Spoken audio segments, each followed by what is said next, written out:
to San Antonio to see how the Spurs tied this series against the Thunder 2-2. Now, after that disappointing loss at home in Game 3, Shaq was on Inside the NBA, and he said the Spurs' response needed to be led by Wemby. I'm going to need Wemby to do more. Game 1, he had 41-24, they won. Game 2, 21-26. It's not enough. And I can say that as Lord Supreme of all big men. Lord Supreme. He has the best titles for himself. All right, so how did Wemby respond? After Game 3, he said he needed to be a better overall teammate and help his guys get better. Well, it started there on the defensive end with that big block, and then how about that move? And then follows up his miss. Just all the things. And then right before the half, this is what everyone will remember from this game. I mean, that's a straight jump shot from half court. He had 22 points, 5 rebounds, 3 assists, 2 blocks in the first half. That's almost identical to his stat line from all of Game 3. But more importantly, his team had a 12-point lead at the break, third quarter. Stephon Castle with the lob over 2 defenders and 1. The double-digit lead would increase. Wemby, 33 points, 8 rebounds, 5 assists, 3 blocks. First Spur with those numbers in a playoff game since Tim Duncan back in 2008. We head to Game 5 Tuesday in OKC. Have so many people responsible for how your offense in particular runs, but is part of Victor becoming like one of those great players to feel that obligation? It's like it's his responsibility to set that tone.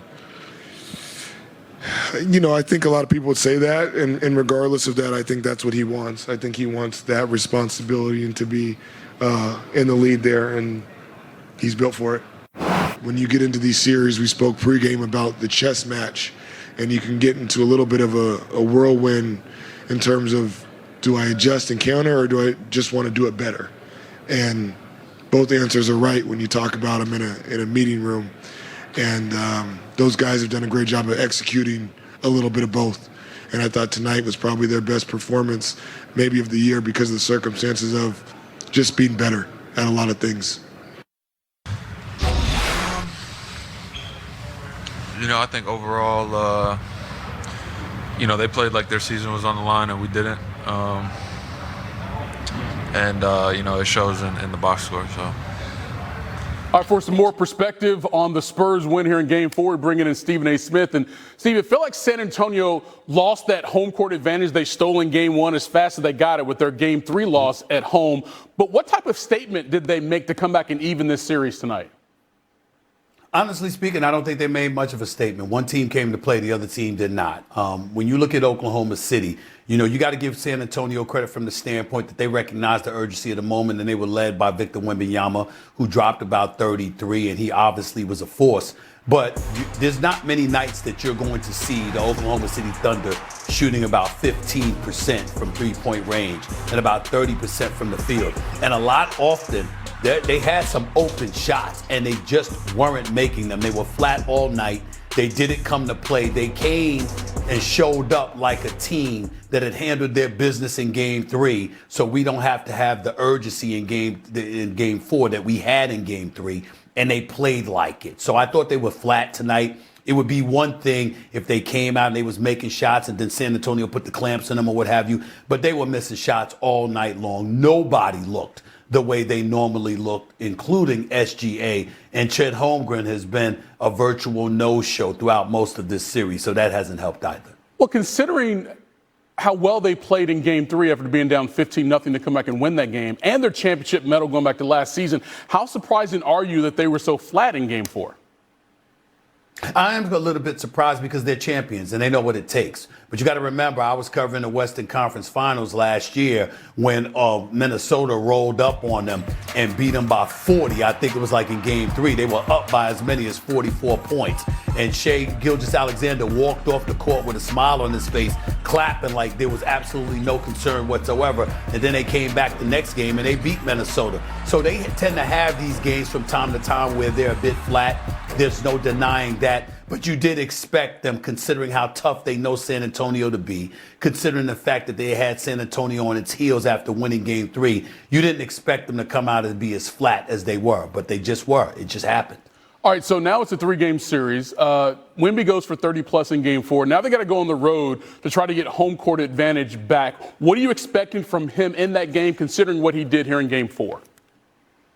Well, I think it's going to be a physical matchup in Game 5. There's an urgency at the moment. Oklahoma City does not want to go back to San Antonio down 3-2, Game 5. You don't want to say it's a must-win because you saw them win Game 3, and they are the reigning defending champions. But nevertheless, it's going to be an important game. You don't want to go back to San Antonio down 3-2, in my opinion. And so if you're the Oklahoma City Thunder, you've got to be ready. Hartenstein is going to play a pivotal role because the physicality that he's going to try to throw in Wemby's direction is something that he's gotten away with in a couple of wins this season in this playoff series, and maybe he'll be able to get away with it again in Game 5. If you're San Antonio, you've got to offset that. In my opinion, one of the things they might want to consider to do is making sure you consistently have a big out there with Wembanyama, get him off the 5, not subjecting him to the level of physicality that you know they're going to throw in his direction. Have somebody else as a big body to preoccupy some space on the front line and use Wemby as a 4 or dare I say even a 3 since he's got that skill set. I think those are the kind of things that will facilitate a level of success.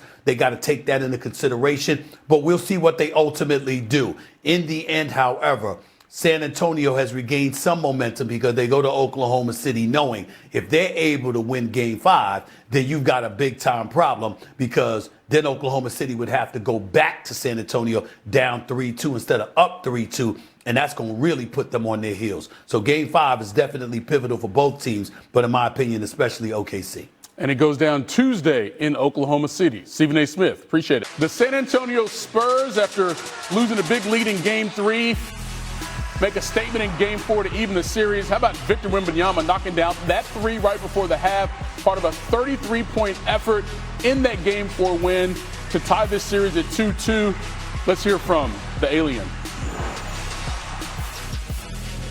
I'm not going to get into details, but in general, being more disciplined and just trusting the game plan even more. Vic, it feels like being active defensive in terms of the hands and over here. It feels like being more active in the passing lanes has been a theme for you guys all season. How important has that been to have all 5 guys being active in passing lanes, being aggressive on the ball, just for a culture?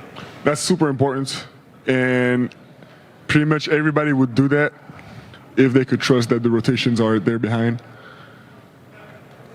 But we got good individual defenders, so when we connect individual and team defense, it holds team to low-scoring numbers. Hey, Vic, when you guys sort of play with that hit-first mentality, what sort of tone does it set, and how does it kind of carry over the course of a 48-minute game? I feel like we, as you know, with who we are, we need to start games like this. But it really doesn't mean anything for the way it holds. I mean, it helps for sure, but it's a whole nother type of effort to be consistent rather than just hitting first.